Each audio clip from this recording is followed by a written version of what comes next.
Dear Diary, welcome back. I hope y'all are well. Today's episode, I think, won't be as dramatic as the first one, even though I really want to talk about something important to me today, a lesson I've learned a while ago. Unfortunately, it had taken me a long time to understand it.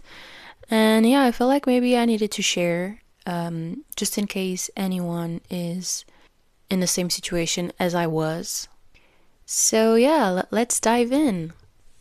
Today, it will be all about being enough, you know, accepting ourselves for who we are.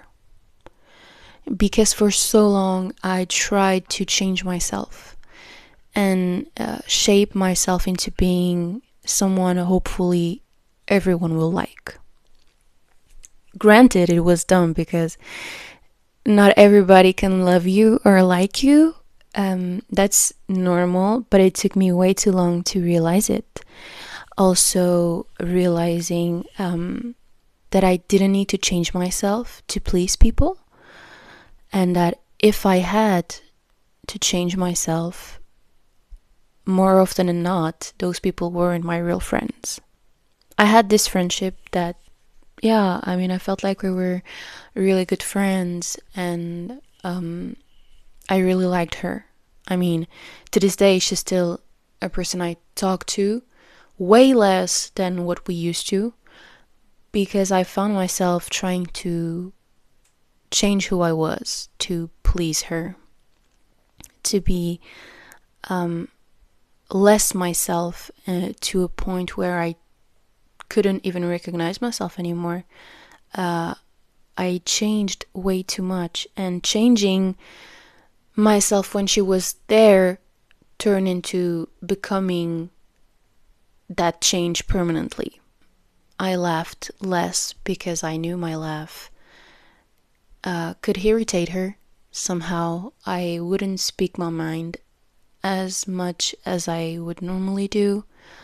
I felt like it was a constant competition whenever I had something she had better, and it came to a point where I felt really stressed and even some anxiety whenever I had to be with her.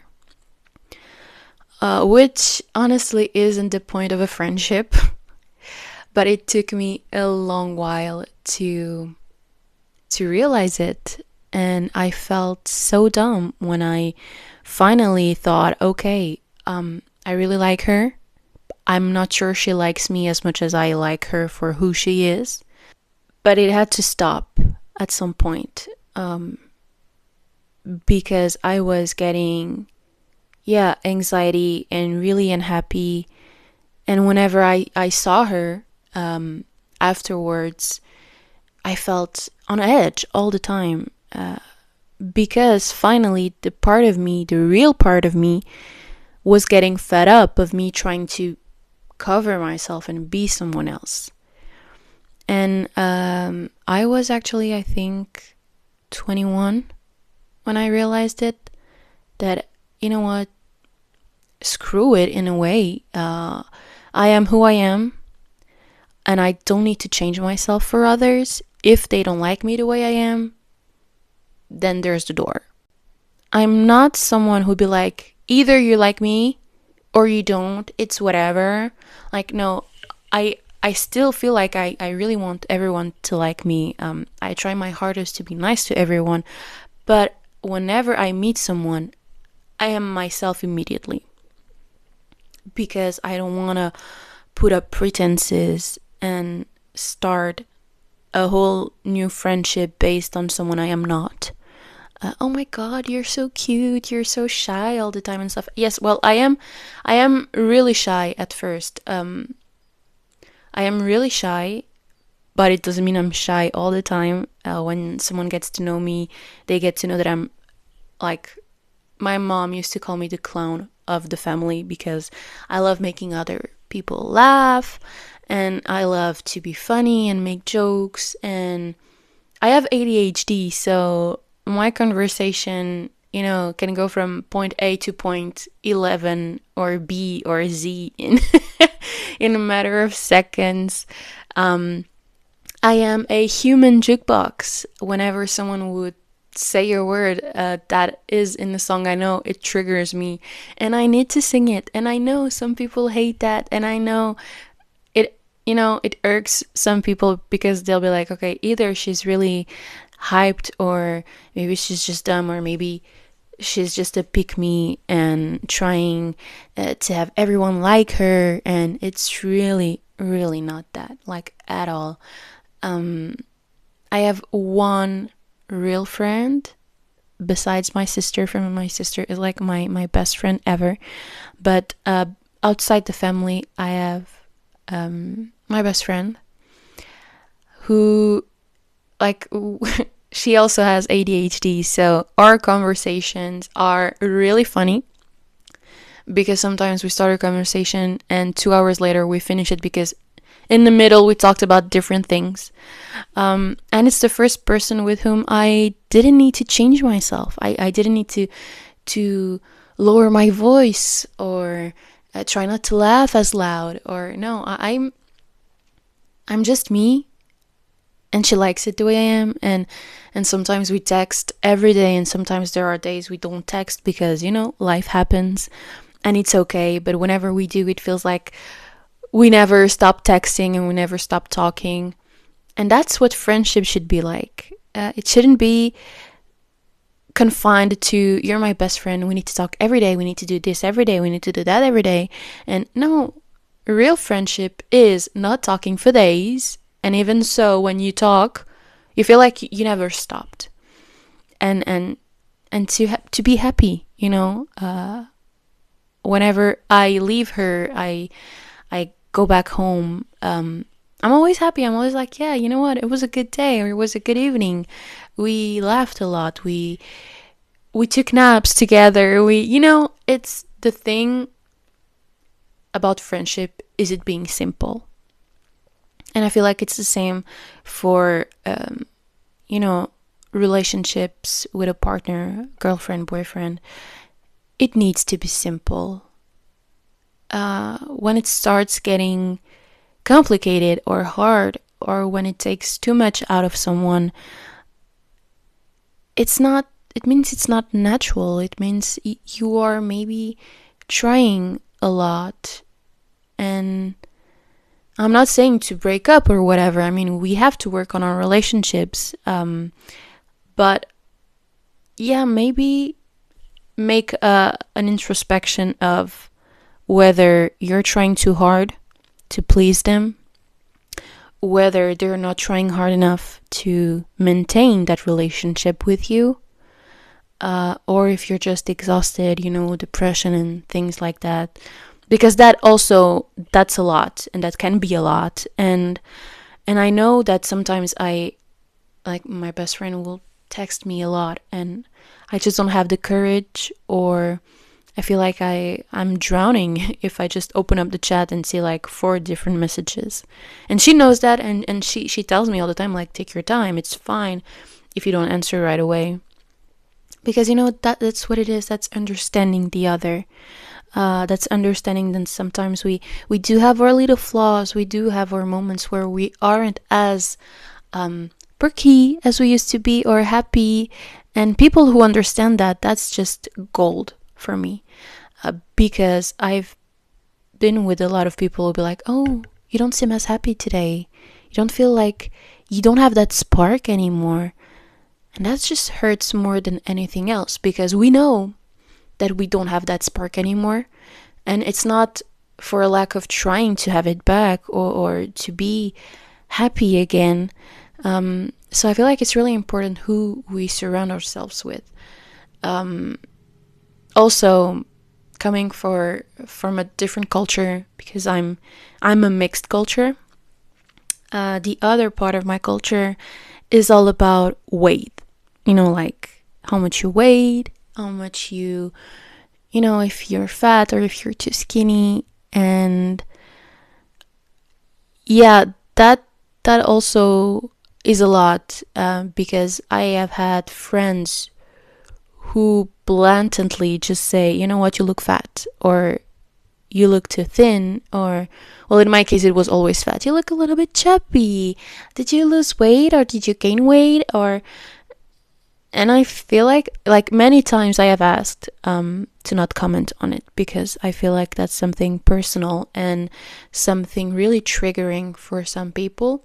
I mean, for me, it triggers me a lot because um, when COVID hit, I got into a huge depression, and I didn't know at the time that it was depression, and I gained a lot of weight. And to this day, I'm trying to stabilize it and to lose a few pounds whenever I can. But whenever I feel like my face, um, maybe I'm a little bloated or something, and my cheeks are a little fuller, I feel like hell. And then you have those people that come around and comment on it, and you just want to either punch them or cry.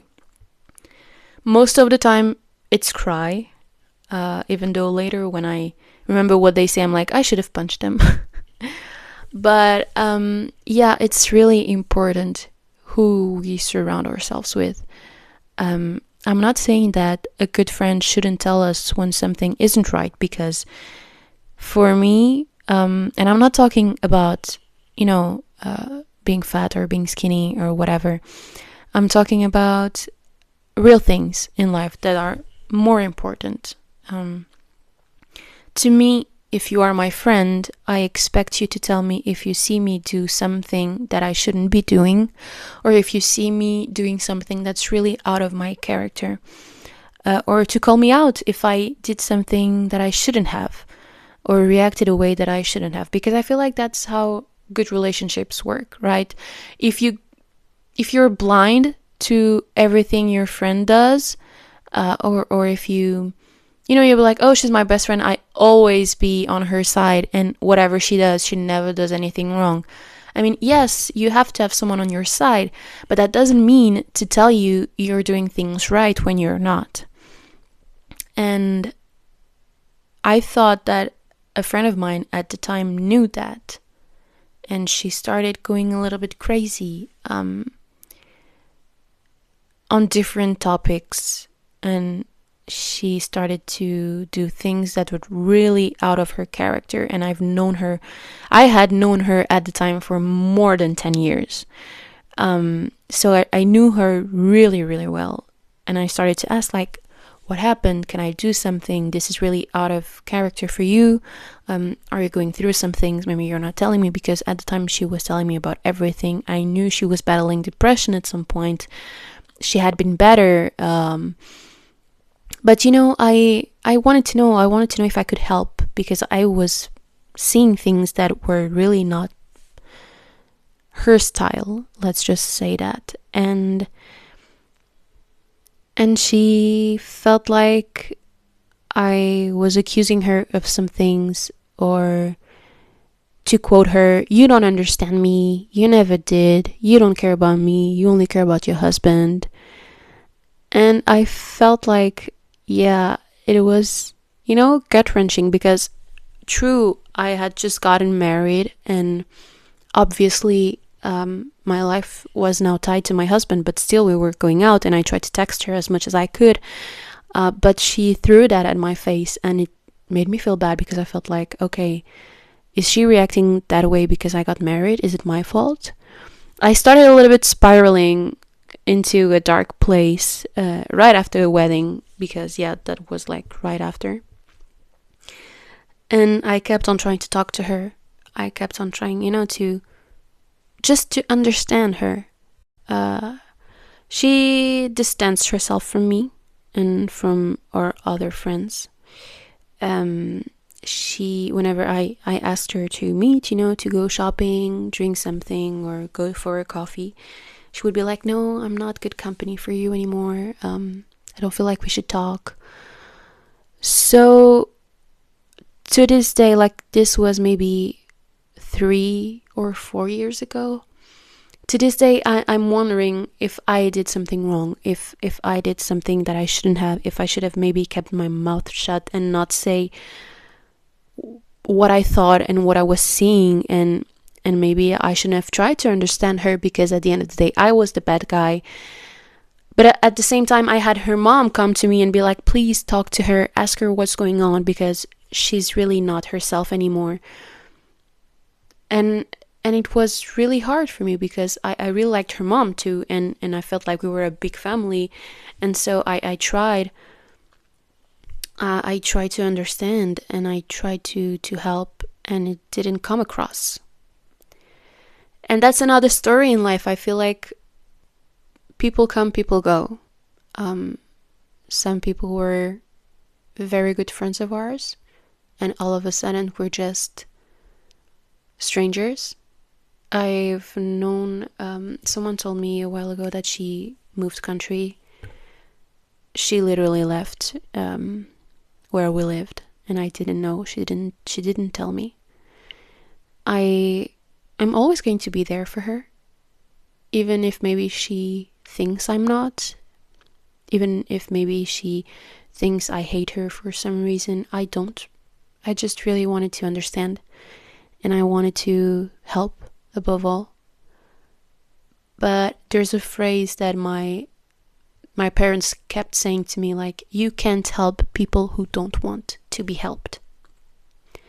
And that sucks, because sometimes you just really want to do your best and help, and hope people accept your help. And when they don't, yeah, it stinks, because yeah, you think all different scenarios of what if they had accepted your help, what if they had taken the hand you were giving out to them, but they didn't. And whenever you hear about them, you hear how miserable they are, or how bad they talk about you, or how bad they think you have wronged them. And it's all a question of perspective, I think. And I really like to meditate on whatever I saw and whatever I did, and to maybe think like, okay, maybe I should have changed what I said. Maybe I shouldn't have said what I said. I shouldn't have done what I did.